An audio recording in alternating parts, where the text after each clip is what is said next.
Markets. Homayoun Falakshahi joins me now, oil and gas equity analyst from Kpler. Homayoun, great to have you on the program as always. It's been a pretty rocky 24 hours for oil markets, to say the least. We saw this 10% plunge in the price of oil yesterday. I'm very keen to hear your take on what drove oil lower. Hi, and thanks for having me. Yeah, I mean, you're right. It's been one of those days that, happens sometimes, but not that often. I think there's a few things here to be looked at. First of all, for sure, it seems that recession is starting to really being priced in.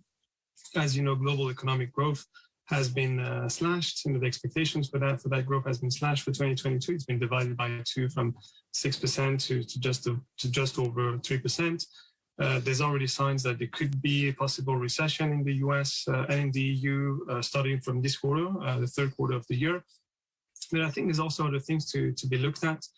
There's the fact that over the past month, you've had a rotation taking place in the equities towards the tech sector, which has been hit very hard since the beginning of the year. And I think on the technical side, oil is really trying to kind of find the bottom of its range. We think it still looks bullish. It's still in the bull flag that started, a few months ago, but it's trying to find out what the bottom of that range is. So if that bottom holds, we think that it could rebound because fundamentals here are still very strong. There's not much demand destruction yet, and there's limited supply growth potential. What is the bottom? I mean, what is your sort of base case for what the bottom is? So we think from here, there's still more downside, but not that much. So we believe that WTI, the bottom of the range right now looks to be at around $93, $95 for WTI. Again, if that holds, oil could stabilize and then it could bounce back again. Again, I think when you look at the fundamentals of the physical market at the same time, it looks quite tight. You have a lot of supply disruptions right now. You've had the strikes in Norway, you have maintenance at Johan Sverdrup in Norway that took out 150,000 barrels per day. You've had Kashagan that's been out over the past few weeks in Kazakhstan that took out about 350,000 barrels per day. You have Libya that's down 200,000 barrels per day compared to 2 months ago. So again, fundamentals are tight.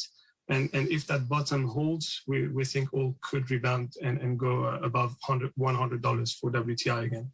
It does feel like that the story around the Norwegian oil and gas workers was at least part of the reason for the drawdown that we saw yesterday. Are there any other potential industrial actions that we should keep an eye on? Are we going to see another incident like this in the future? I think one of the key potential ones could be the CPC terminal, which, mostly exports oil from Kazakhstan, but also about 10% of those exports are oil from Russia. There's rumors that there's a Russian court that may have forbidden exports from the terminal, citing a risk of an oil spill. Now, it's still a rumor, and we haven't seen huge impacts on loadings yet.